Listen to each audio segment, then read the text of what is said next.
Computer security break করবে, যেটা সবচেয়ে বড় বিষয়।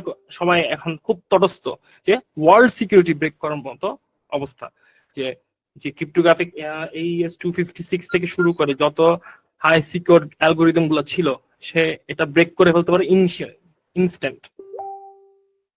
তবে এটা নিয়ে এখনো কথা হচ্ছে যে সে আসলে কি পারছে কি পারে নাই, এটা নিয়ে এখনো হয়। কিন্তু ইন্ডাস্ট্রিতে সবাই গুগল বলতেছে ও নাকি ব্রেক করছে।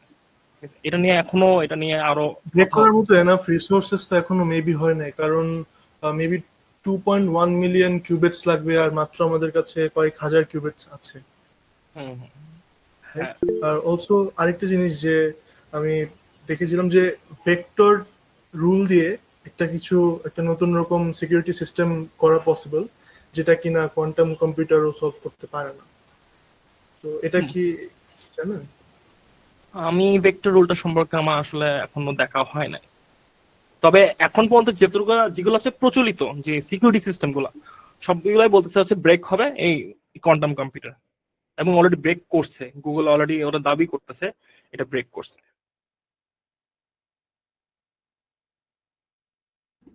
আচ্ছা, আমরা একটা কাজ করি, আমাদের আই থিঙ্ক এমনি মানে আমাদের ক্লাসটা তো আই থিঙ্ক একটা রেকর্ডেড টাইমে আছে 1.5 ঘন্টা, তো আমরা ওভাবে কোয়েশ্চেন্স গুলা নেই। আর যেহেতু অনেকে বিগিনার্স আছে, তো আমরা হচ্ছে যে একটু কোয়েশ্চেন গুলাকে ফর নাও একটু সিম্পল রাখি, এটা আমাদের বিগিনার ফোকাস তো। সো এত অ্যাডভান্স টপিকে বললে আসলে অনেকে বুঝতে পারবে না। আচ্ছা ঠিক আছে, তাহলে আমি আমার আমার পার্টটা প্রায় শেষ। আমি জাস্ট একটা লাস্ট কিছু জিনিস রিয়েল ওয়ার্ল্ড অ্যাপ্লিকেশনস গুলো নিয়ে বলবো। যেটা ফার্স্টে বললাম ক্রিপ্টোগ্রাফি, যেটা হচ্ছে making of breaking the secure code, যে যত সিকিউর ক্রিপ্টোগ্রাফিক কোড গুলো আছে, অ্যালগোরিদম গুলো আছে, এটা সে ব্রেক করতে পারে। এরপর হচ্ছে অপটিমাইজেশন। কিসে optimisation? Finding the best routes আর স্কেডিউলস। এখানে ক্লাসিক্যাল কম্পিউটার 0 and 1 দিয়ে করতো, সে হচ্ছে কিন্তু একই সময় মাল্টিপল রুটে অ্যানালাইজ করে আপনাকে বেস্ট রুটটা দিয়ে দিতে পারবে। তো যদি আমরা জিক্সট্রার আর লং পাথ অ্যালগোরিদম আছে ওগুলা সহ আরো ভালো নতুন অ্যালগোরিদম তৈরি করা পসিবল এই কোয়ান্টাম কম্পিউটারের কারণে, সেটা অ্যানালাইসিস করে নতুন একটা অ্যালগোরিদম জন্ম দিতে পারে, এটাই বলতে পারে। আরটা হচ্ছে কি ড্রাগ ডিসকভারি, যে আপনি মাল্টিপল মলিকুলার কম্বিনেশন একই সময়ে টেস্ট করতে পারছেন বিশাল আকারে অ্যানালাইসিস করে। এছাড়া আমি যদি ফ্লুইড মেকানিক্স মেকানিক্যাল যদি কেউ থেকে, আমি অরিজিনাল মেকানিক্যাল ব্যাকগ্রাউন্ডে ছিলাম, সো যদি কেউ যদি ফ্লুইড মেকানিক্স সিমুলেশন চিন্তা করে, সো বিশাল আকারে সিএফডি সিমুলেশন এবং এয়ারপ্লেন সিমুলেশন এগুলো করা পসিবল হচ্ছে কোয়ান্টাম কম্পিউটার দিয়ে। এবং সুপার কম্পিউটার দিয়ে করতেছে, কিন্তু কোয়ান্টাম কম্পিউটার এটাকে আরো ফাস্ট, আপনার যেটা আগে 100 ঘন্টা লাগতো সেটা আপনাকে সে 10 মিনিটে করে দিবে। এটাই হচ্ছে আমার রিয়েল ওয়ার্ল্ড অ্যাপ্লিকেশন কোয়ান্টাম কম্পিউটারে। আর এটাই হচ্ছে আমার আজকে পর্যন্ত আমার ইয়ে। তাহলে কি আর কারো কি কোনো প্রশ্ন আছে, যে এখন পর্যন্ত যে কোনো ধরনের যে কোনো বেসিক যে কোয়ান্টাম কম্পিউটার কি আপনাকে বুঝতে পারছেন কিনা, অথবা ক্লাসিক্যাল তোমার পার্থক্যটা কি? ভাইয়া আপনি যেটা বুঝেছেন এটা বুঝছি, বাট আমাদের বিগিনারের জন্য আসলে কিভাবে শুরু করা উচিত এটা যদি একটু বলতেন। বিগিনার দিয়ে শুরু করব। আহ, আমরা এটা আমরা আই থিঙ্ক একবারে শেষে ডিসকাস করে দিব, মানে আমাদের এই সেশনটা শেষ হলে আমরা লাস্টের দিকে তারপরে সবার সাথে একটু ডিসকাশন করব যে আসলে কিভাবে আমরা স্টার্ট করতে পারি, কিভাবে কাজ করা যাবে কোয়ান্টাম কম্পিউটিং এ। আচ্ছা ঠিক আছে। তাহলে আমার এতটুকুই। এখন আমি ওয়াসিম ভাইকে বলবো আপনার পার্টটা একটু করতে, প্রেজেন্ট করতে।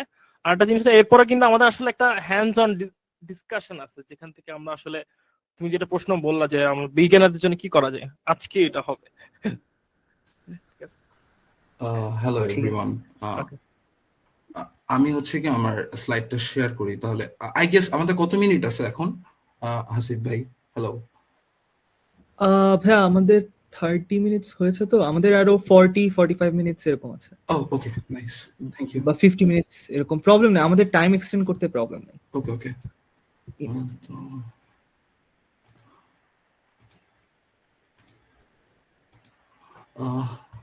আমার স্লাইডটা কি দেখা যাচ্ছে? হ্যালো। জি ভাইয়া। ওকে, তো আজকে আমি হচ্ছে গিয়ে অ্যানালাইজ করব যে কোয়ান্টাম আর ক্লাসিক্যাল বলতে এই দুটা টার্মিনোলজি তো বারবার আমাদের কাছে আসতেছে, যে quantum and classical computation and quantum computation, what are the differences and why we should use quantum computation, মানে আমরা কেন আলাদা করে কোয়ান্টাম কম্পিটিশন করব, this are the questions actually. So মানে আগে আমাদের বুঝতে হবে what do we mean by actually classical and quantum. তো বেসিক্যালি ব্যাপারটা যেরকম যে আমাদের বেশ কিছু কোয়েশ্চেন বুঝতে হবে, what is mean by classical mechanics, what is quantum mechanics, and can we contrast between classical and quantum systems, and তারপরে কম্পিউটেশন যখনই আসে, কম্পিউটেশন যখন আসে তখন Turing machine is really relevant, মানে what we actually we use computers and computers are nothing but a Turing machine. So আমাদের Turing মেশিনের বেসিকটা বুঝতে হবে, and then আমি অ্যানালাইজ করব why quantum supremacy over the classical computation. I think that's it.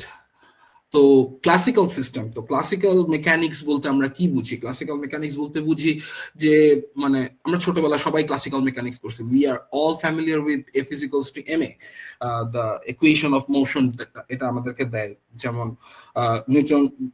বিজ্ঞানী Newton আমাদেরকে হচ্ছে গিয়ে এই সূত্রটা দেন যে F is equals to M A. What is F equals to M A? F is the force that acts on a body and it accelerates, we all know that, simple. আর normally mathematically speaking আমরা যে কাজটা করি, আমরা হচ্ছে কি F টার মধ্যে, এই কোশ্চেনটার মধ্যে এফ ইনপুট দেই, এফ ইনপুট দিয়ে দেন আমরা একটা some sort of equation, differential equation solve করি। What's a differential equation? Differential equation basically is যেখানে আপনি ডিডিএক্স অথবা ডিডিটি এটা দেখবেন আর কি। তো সহজ ভাষায় এটা হচ্ছে একটা ডিফারেন্সিয়াল ইকুয়েশন। আর ক্লাসিক্যাল সিস্টেম অ্যানালাইসিস করতে গিয়ে নিউটনের পরে আরো দুইজন ব্যক্তি খুবই রেলেভেন্ট, ইনি হচ্ছেন গিয়ে লাগরাঞ্জ এন্ড ইনি হচ্ছেন গিয়ে হ্যামিল্টন। তো এনারা দুইজন যে কাজটা করছেন, ওই নিউটনিয়ান মেকানিক্সটাকেই তারা ফর্মালাইজ করছেন। যে ফর্মালাইজেশনটা করার কারণে আমাদের অনেক কমপ্লিকেটেড প্রবলেমস গুলো আমরা হইতেছে অনেক সিম্পলি করতে পারি। F is equals to M A যা, এই দুইটা ইকুয়েশনের তাই এখানে জাস্ট আমরা যে এল দেখতেছি, এই এলটাকে বলা হয় লাগরাঞ্জিয়ান। লাগরাঞ্জিয়ান কিছুই না, বেসিক্যালি লাগরাঞ্জিয়ান হইতেছে kinetic energy minus potential energy. কোন সিস্টেমের যদি আমি কাইনেটিক এনার্জি আর পটেনশিয়াল এনার্জি জানি, আমি ইকুয়েশনের মধ্যে এটাকে ফিড করব, ফিড করার পরে আমি সিম্পল কিছু ক্যালকুলাস করব, and I will find the equation of motion. এখানে theta dot and theta বলতে কি বোঝাচ্ছে? Theta dot is the generalized velocity, মানে এখানে x তো আমাদের পজিশনের যখন আমরা টাইম ডেরিভেটিভ নেই, অর্থাৎ মানে পজিশনের রেট অফ চেঞ্জ বের করি, আমরা তখন পাই ভেলোসিটি। তো ভেলোসিটি একটা প্যারামিটারের মতো, just like the position, and আর এই থিটা হচ্ছে কি আমার পজিশন কোঅর্ডিনেট। তো যখন আমরা এই এল জানি ঠিকঠাক মতো, আমরা ইকুয়েশনে ফিট করে আমরা just F is equals to M এর মতোই একটা সমীকরণ বের করি, এবং সেই সমীকরণটা আমাদেরকে মানে সিস্টেমটার সম্পর্কে আইডিয়া দেয়। এন্ড এখানে এইচ কি? এইচ হচ্ছে হ্যামিল্টনিয়ান, যেটা আসলে kinetic energy plus potential energy, just difference Lagrange আর মানে আর কি হ্যামিল্টনের মধ্যে ডিফারেন্স এতটুকুনি, এখানে মাইনাস আছে আর এখানে প্লাস আছে, আর তারা অ্যাকচুয়ালি সেম কাজই করে। If you input H here, Hamiltonian here, এই ডিফারেন্সিয়াল ইকুয়েশনটাকে সলভ করলে আমরা ইকুয়েশন অফ মোশন পাবো।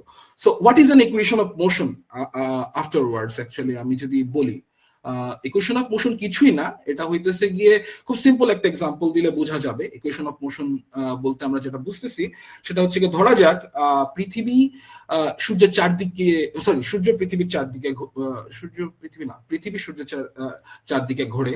তো এই ধরনের সিস্টেম অ্যানালাইসিস করতে হলে আমরা কি করি? আমরা যেটা করি, আমরা এখানে ফোর্সের ইনপুট দিই জিএমএম বাই আর স্কোয়ার, আমরা ডিফারেন্সিয়াল ইকুয়েশন সলভ করি, এবং আমরা হচ্ছে গিয়ে পৃথিবীর সঞ্চার পথ বের করি। বেসিক্যালি মানে ও কোন সময় কোন কোন জায়গায় থাকতে পারে, এটার মানে আর কি অতীত এবং বর্তমানের ইনফরমেশন গুলো জেনে আমি ভবিষ্যৎ প্রেডিক্ট করতে পারি।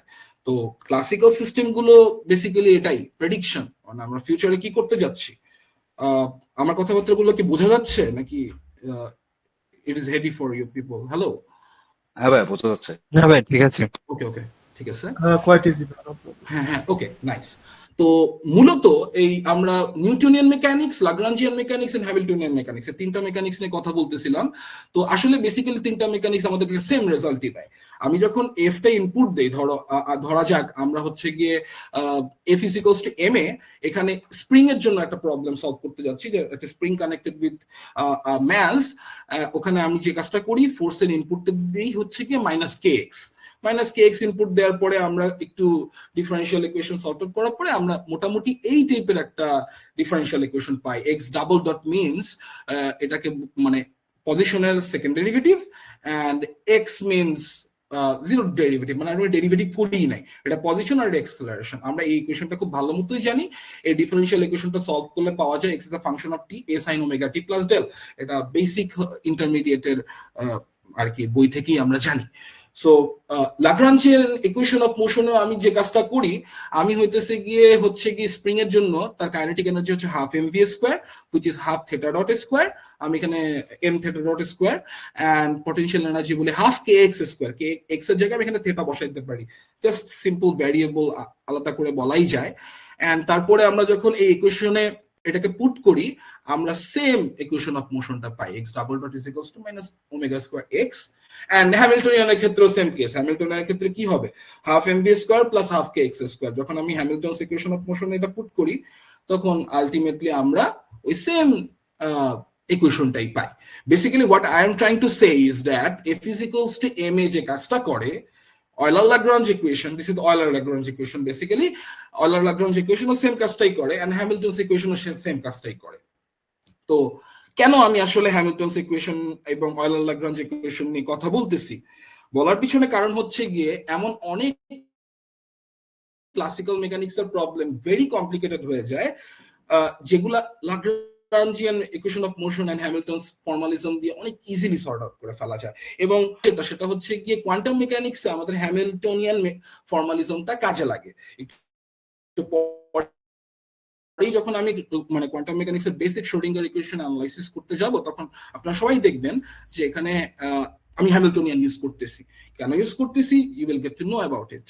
সো বেসিক্যালি এটাই আমাদের কাজ। ক্লাসিক্যাল মেকানিক্স আমরা কি করি, ইকুয়েশন অফ মোশন বের করি, পাস্ট এবং প্রেজেন্টের ইনফরমেশন ওখানে ইনক্লুড করি, এন্ড আমরা অ্যাকুরেট ফিউচার প্রেডিকশন করতে পারি। সো এবং আমরা স্প্রিং এর ক্ষেত্রে এই কাজটা করছি। তো ধরা হয়ে থাকে যে 1900 শতাব্দীর আগ পর্যন্ত আমরা এভাবেই চিন্তা করতাম যে আমরা যদি প্রত্যেকটা পার্টিকেলের জন্য F is equals to ma or Euler-Lagrange equation or Hamiltonian equation of motion solve করতে পারি, আমরা পুরো ইউনিভার্সটাকে সলভ করতে পারবো। এবং ওই ইউনিভার্সের আইডিয়াটা হচ্ছে কি ডিটারমিনিস্টিক ইউনিভার্স, এবং আমরা খুব স্পেকটাকুলারলি এটাকে এক্সপ্লেইন করতে পারতাম ডিটারমিনিস্টিক নেচার অফ রিয়ালিটিকে। সো কেন আমরা কোয়ান্টাম মেকানিক্স করব? Quantum mechanics করা হয় after 1900s. There exists a problem in physics which is a black body radiation problem, যেখানে অ্যাকচুয়ালি আমরা ক্লাসিক্যাল মেকানিক্স এর ধারণা এবং ক্লাসিক্যাল ইলেকট্রোডাইনামিক্স এর ধারণা ইম্পোজ করলে দেখা যায় যে আমরা হচ্ছে গিয়ে ব্ল্যাক বডি রেডিয়েশনটাকে সিম্পলি ব্যাখ্যা করতে পারতেছি না ঠিকঠাক মতো। তো পরে বিজ্ঞানী Planck, I know some of you know about Max Planck, সে হচ্ছে গিয়ে একটা আইডিয়া নিয়ে আসে, যে আইডিয়াটায় সে এনার্জিকে ডিসক্রিট ধরে। আমরা তো এতদিন জানি যে এনার্জি ইজ এ কন্টিনিউয়াস, কোন একটা বডি থেকে যখন রেডিয়েশনটা বের হয় সেটা কন্টিনিউয়াস হয়, এদের মধ্যে কোনো ডিসকন্টিনিউইটি এক্সিস্ট করে না। আমার চোখে একটা ইলেকট্রোম্যাগনেটিক রেডিয়েশন অর লাইট এসে পড়তেছে, আমরা তো এতদিন এটাই ভিজুয়ালাইজ করে যেতাম যে ইলেকট্রোম্যাগনেটিক রেডিয়েশন হচ্ছে একটা কন্টিনিউয়াসলি ফ্লো করে আমার চোখে এসে পড়তেছে, that's why we see and observe things. But in case of quantum mechanics, আমরা আসলে যেটা দেখি যে electromagnetic wave or any sort of energy actually not continuous, it's a discrete packet of quanta. ওই discrete packet of quanta, ওখান থেকে আসলে quantum ওয়ার্ডটা আসছে, এবং আমরা পরবর্তীতে দেখতে পারি যে কোয়ান্টাম ফর্মালিজমে একটা স্পেশাল কেস হইতেছে কি ডিসক্রিট। ইয়েস, অফকোর্স কোয়ান্টাম ফর্মালিজমে আমরা কন্টিনিউয়াস এনার্জিও পাই, বাট আমরা ডিসক্রিট এনার্জিও পাই, যেটা অ্যাকচুয়ালি ক্লাসিক্যাল মেকানিক্সে অ্যাবসেন্ট ছিল। এন্ড আমরা পরবর্তীতে যে জিনিসটা দেখতে পাই সেটা হচ্ছে wave particle duality. Wave particle ডুয়ালিটিকে আমি একটু পরে আর কি কথা বলবো, ওয়েভ পার্টিকেল ডুয়ালিটি নিয়ে। আর থার্ড নাম্বার আইডিয়া হচ্ছে কি ইনট্যাঙ্গলড পার্টিকেল। আই থিঙ্ক আজকের লেকচারের জন্য ইনট্যাঙ্গলড পার্টিকেল নিয়ে অ্যানালাইসিস করাটা একটু টাফ, সো আমি ইন্টাঙ্গেল পার্টিকেল নিয়ে ওরকম এক্সপ্লেনেশন দিব না। আর আমরা পরে কখনো ইন্টাঙ্গেল পার্টিকেল কি, ইন্টাঙ্গেলমেন্ট জিনিসটা কি, এটা নিয়ে অ্যানালাইসিস করতে পারি। আর 4 নাম্বার আইডিয়া হচ্ছে গিয়ে the idea of deterministic universe is replaced by the observer dependent reality. What does it mean actually? It means something really philosophical, which is আমরা এতদিন ভাবতাম যে আমরা যদি নিউটনিয়ান মেকানিক্স এর ইকুয়েশন গুলোর মধ্যে আমাদের পাস্ট এবং প্রেজেন্টের ইনফরমেশন দেই, আমরা ডিটারমিনিস্টিক্যালি বলতে পারবো যে ভবিষ্যতে কি হবে। কিন্তু কোয়ান্টাম মেকানিক্স এসে ইটস কল্ড কোপেনহেগেন ইন্টারপ্রিটেশন, যেটা যে ইন্টারপ্রিটেশন অনুযায়ী আমরা দেখি যে আমি যা অবজার্ভ করতেছি ওই অবজারভেশনের উপরে আমার ওয়েভ ফাংশন কলাপস করতেছে এবং ওই অবজারভেশনের উপর ডিপেন্ড করে আমার রেজাল্ট আসতেছে। তো অ্যাকচুয়ালি যেটা হয় আর কি, কোয়ান্টাম মেকানিক্স ততক্ষণ পর্যন্ত রেলেভেন্ট যতক্ষণ পর্যন্ত না আমি অবজার্ভ করতেছি। If I put my eyes of, আমি মানে everything is spooky, and then when I observe I decide some state, ওই স্টেটে হইতেছে কি ওই সিস্টেমটা কোলাপস করতেছে। ইটস রিয়েলি অ্যাবস্ট্রাক্ট, আমরা এটা নিয়ে ফার্দার আরো কথা বলতে পারি, I should move I think. আর নেচার পরবর্তীতে, আমাদের ন্যাচারাল রিয়েলিটি পরবর্তীতে আর ডিটারমিনিস্টিক থাকে না, it becomes really probabilistic. So moving to the next section. তো আমাদের বেসিক কোয়ান্টাম মেকানিক্স এর ইকুয়েশন গুলো হচ্ছে গিয়ে এটা হচ্ছে Schrodinger equation. You people all know this is Erwin Schrodinger and this is Heisenberg, who actually, hello, সবাই কি শুনতে পাচ্ছে আমাকে? জি জি শোনা যাচ্ছে। ওকে, this is Erwin Schrödinger who put up with a differential equation. আমরা f is equals to m এ যেটা solve করি ওটা some sort of differential equation. ওই differential equation এ আমরা জিনিসপাতি ইনপুট দিই and then we got the result. So Erwin Schrödinger also came up with a differential equation যেটা এটা হচ্ছে কি টাইমের উপর ডিপেন্ডেন্ট। এটা হচ্ছে wave function psi is basically a complex function যেটা অ্যাকচুয়ালি হইতেছে কি আমাদের ওয়েভের স্টেটকে এক্সপ্লেইন করে, and this is our Hamiltonian. Hamiltonian, basically what is Hamiltonian? The total energy, kinetic energy plus the potential energy. If I input the total energy here and solve the differential equation as a whole, then we get the wave function psi, and after getting the wave function psi আমরা ওখান থেকে সবকিছু বের করতে পারি, energy state, spin, angular momentums, and other stuffs that are relevant in case of quantum mechanics. এবং কথা হচ্ছে গিয়ে এই আইডিয়াটা আসলে একটা এক্সপেরিমেন্টের মাধ্যমে আসছে। That experiment is called the famous double slit experiment. So what is a double slit experiment? You can visualize this here, যে এখানে আমি একটা লাইট সোর্স রাখলাম and there are two slits here, এবং লাইট হচ্ছে কি actually it's like a plane wave, আসলে দুইটা স্লিটের মধ্যে দিয়ে যাচ্ছে, এন্ড দেন এটা একটা আলাদা সোর্স হিসেবে কাজ করতেছে আর এটা আরেকটা সোর্স হিসেবে কাজ করতেছে, and the two waves actually interfere together to form this interference fringe pattern. এবং মানে আমরা সবাই জানি যে আসলে ওয়েভ নেচার অনুযায়ী এটা খুবই ইম্পর্টেন্ট একটা এক্সপেরিমেন্ট, কজ একমাত্র ওয়েভেরই এই টাইপের আর কি মানে রেজাল্ট, এক্সপেরিমেন্টাল রেজাল্ট থাকার কথা। এখন আমি যদি সিম্পলি এইটাকে রিপ্লেস করে দেই অনেকগুলো হচ্ছে গিয়ে বুলেট দিয়ে, যেমন আমি একটা গান মনে করলাম, এখানে গান আছে এবং I am firing the bullets আর particles, simply particles, and we are firing the bullets, and then what we will observe for a particle, we will observe these two lumps of bullets, and আমরা এটাই detect করব পার্টিকেলের ক্ষেত্রে। But what if I tell you that electrons, we all know that electrons are particles, এবং electron গান হইতেছে কি such sort of thing যেগুলো হচ্ছে ইলেকট্রন শুট করতেছে একটা করে electron at a time. So basically এটাই হওয়া উচিত, এই টাইপের পার্টিকেলের জন্য এই টাইপের আমার রেজাল্ট আসা উচিত ছিল, but what people observe is really spooky, আমরা এই টাইপের রেজাল্ট পাইতেছি। So what it confirms, electron is a wave. So এতদিন আমরা জানতাম electron is a wave, sorry electron is a particle, and then we observe that electron is a wave, then what is it? This is the wave particle duality. And then the idea of superposition came in, that ভাই আপনার কথা শোনা যাচ্ছে না। okay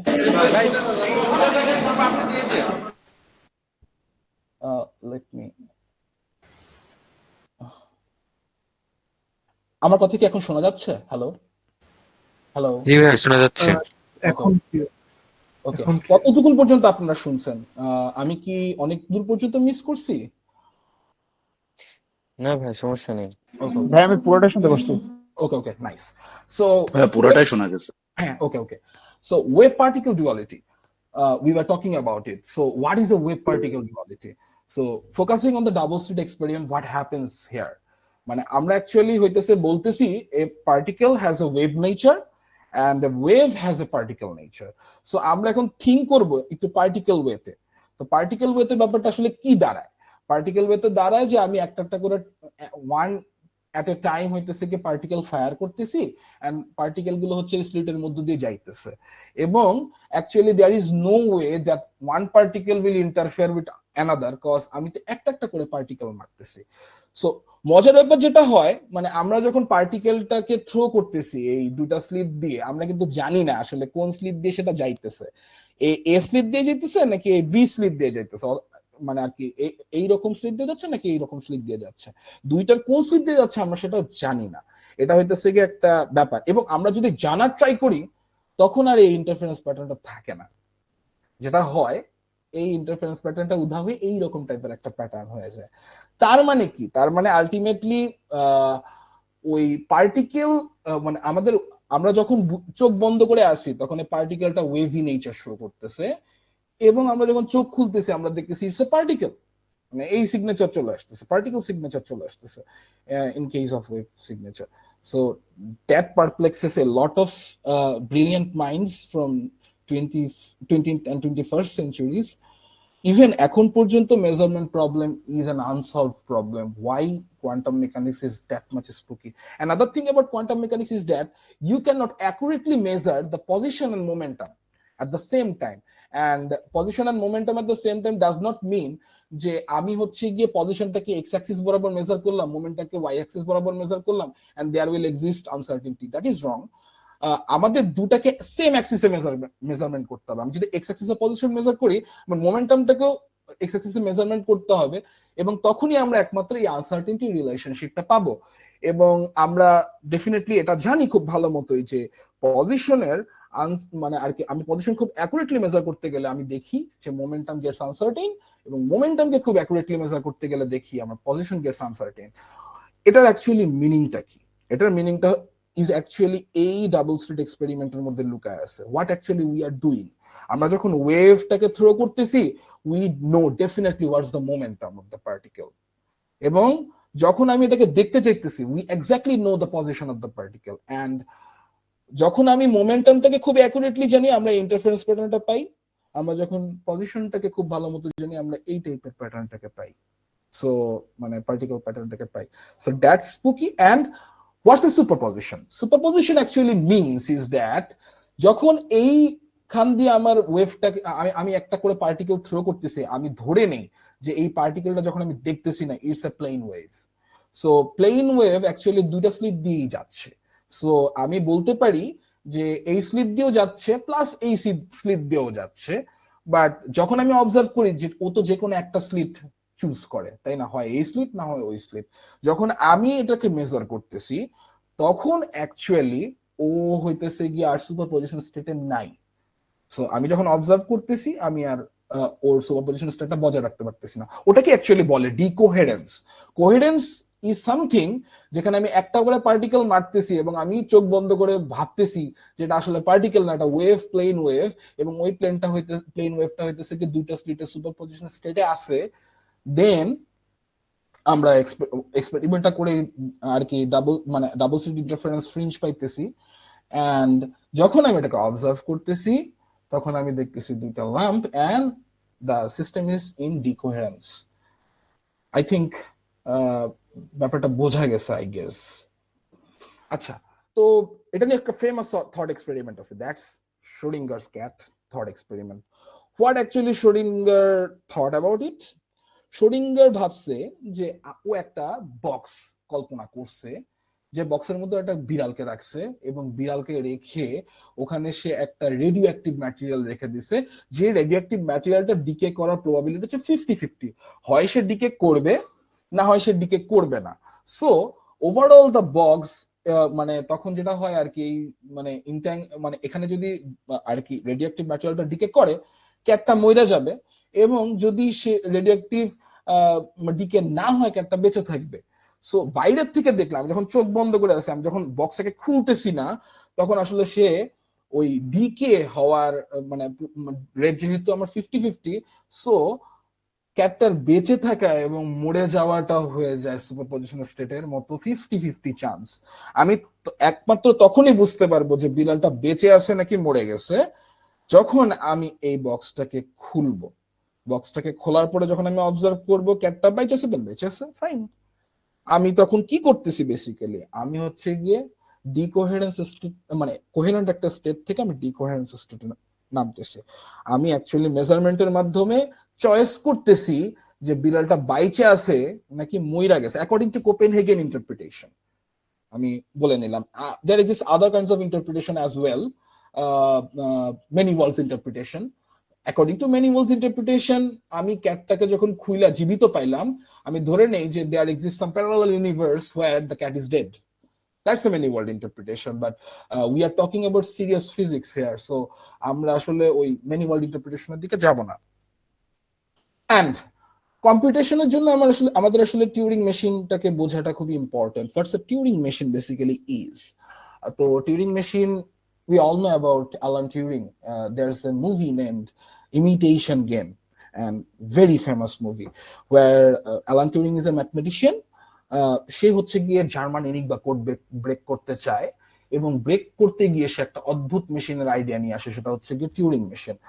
এবং আসলে সেই মেশিনটার ইন্সপিরেশনটা কি? এই ইন্সপিরেশনটা হচ্ছে গিয়ে তখনকার সময় উইমেনদেরকে ইউজ করা হইতো হচ্ছে গিয়ে মানে হিউম্যান কম্পিউটার হিসেবে। হোয়াটস এ হিউম্যান কম্পিউটার?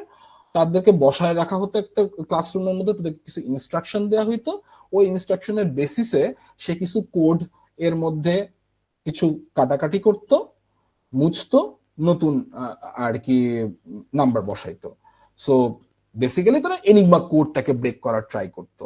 তো ওই এনিগমা কোডটাকে ব্রেক করার ইনস্ট্রাকশন গুলো ফলো করে করে সে হইতেছে গিয়ে রিড করতো, রাইট করতো, এবং সে হইতেছে গিয়ে মুভ, মানে আর কি মুছে ফেলতো জিনিসটাকে, ওয়াইপ আউট করতো। অ্যান্ড সে হাল্ট করতো। হাল্ট করা মিনস সে কাজটাকে থামায় দিছে, কারণ তার কাজ শেষ। সো ওর মাথায় একটা আইডিয়া আসলো যে এই হিউম্যান কম্পিউটারকে তো আমি রেপ্লিকেট করতে পারি একটা মেশিন দিয়ে। তো what's this machine? This is basically Turing machine. So what are the ingredients in Turing machine? তো যেটা হয় আসলে, টিউরিং মেশিনটা দেখাই যাচ্ছে, এটা ইটস এ ম্যাগনেটিক টেপ পেঁচানো আছে এখানে, অ্যান্ড এই এরকম একটা ইনস্ট্রুমেন্ট আছে। The cartoon is really fancy here. So আসলে যে ব্যাপারটা, এটা হচ্ছে কি, এই যে টেপটা, এই টেপের মধ্যে 0101 অনেক কিছু লেখা থাকে। এই মেশিনটা যে কাজটা করে, রিড করে, রাইট করে। রিডিং মিনস ও ওয়ান দেখবে, ওয়ান দেখে ওকে ইনস্ট্রাকশন দেওয়া আছে, ওয়ান দেখো। ওয়ান দেখার পরে যদি ওয়ান দেখো, তাহলে হইতেছে গিয়ে তুমি এটাকে মুছে ফেলবা, মুছে ফেলে ডানে যাবা। যদি জিরো দেখো, তাহলে তুমি মুছে ফেলবা না, তুমি জিরোকে জিরো রাখবা এবং তুমি ডানে যাবা। এই টাইপের কিছু বেসিক ইনস্ট্রাকশন দেওয়া থাকে। এবং I guess computer engineering people can understand what am I trying to say. Actually algorithm. So algorithm, আমি ইনস্ট্রাকশনস গুলো জাস্ট অ্যালগোরিদম, আমি টিউরিং মেশিনকে অ্যালগোরিদমস গুলো দিয়ে দিব, এবং ওই অ্যালগোরিদমের উপর বেস করে সে হইতেছে ডানে যাবে অথবা বামে যাবে, সে রিড করবে, রাইট করবে, সে মুছবে, এবং সে ফাইনালি হাল্ট করবে। এই রকম একটা মেশিনের মাধ্যমে আমরা যোগ করতে পারি, বিয়োগ করতে পারি, ভাগ করতে পারি, গুণ করতে পারি, লুপ চালাইতে পারি। উই ক্যান ক্যালকুলেট ইট আপস টু ইনফিনিটি পর্যন্ত ক্যালকুলেট করতে পারি না।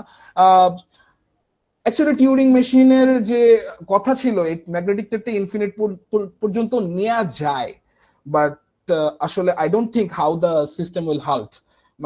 মানে আমাদের কম্পিটিশন কিভাবে থামবে আমি জানি না, বাট মানে theoretically you can do that. So whatever, এই কতগুলো ইনস্ট্রাকশনের মাধ্যমে টিউরিং মেশিন হচ্ছে কি একটা স্পেসিফিক প্রবলেম সলভ করার ট্রাই করে। In case of Alan Turing, what it did, it break the Enigma code. So classical and quantum computation actually মানে কন্ট্রাস্টটা কি? আমি কেন classical computation and quantum computation করব? আমার কাছে মনে হয়, ভাই একবার বলছে, আবির ভাই, যে actually maids problem solving. So that is interesting. ধরা যাক যে একটা টিউরিং মেশিনকে আমি হইতেছে গিয়ে মেইজের মাঝখানে ছেড়ে দিলাম। তো ছেড়ে দেওয়ার পরে একটা ক্লাসিক্যাল টিউরিং মেশিন কি করবে? একটা ক্লাসিক্যাল টিউরিং মেশিন হইতেছে কি সেট অফ অ্যালগোরিদম ফলো করবে, up down left and right, এবং সে হইতেছে গিয়ে এই up down left and right এই কতগুলো জিনিস সিকুয়েন্সিয়ালি ইউজ করে, one at a time use করে সে মেইজ থেকে বের হয়ে আসবে। সো এটা যদি সে করতে যায়, সে হচ্ছে আপ ডাউন লেফট রাইট করে করে ট্রায়াল দিয়ে দিয়ে সে একটা ডেড ইন্ডে পৌঁছাবে, এবং ডেড ইন্ডে পৌঁছানো মাত্র সে ঘুরে আবার ওই পয়েন্টে আসবে, এবং আপ ডাউন লেফট রাইট করে করে সে হইতেছে আবার ফার্দার কিছু কম্বিনেশন তৈরি করে ধীরে ধীরে সে হইতেছে গিয়ে বের হবে। সো আলটিমেটলি মানে দেখা যাচ্ছে যে এখানে টিউরিং মেশিনটার মানে কমপ্লেক্সিটি বাড়তেছে। So what is a complexity? There are a lot of আচ্ছা ভাইয়া, সরি টু ইন্টারাপ্ট, আমাদের ওকে মিটিং টাইম শেষ হয়ে যাবে 1 মিনিটে। আমি কমেন্টে একটা দিয়েছি, এটাই সবাই জয়েন করে ফেলেন, আর আমি গ্রুপেও দিয়ে দিই। ওকে ওকে ওকে ওকে। Okay.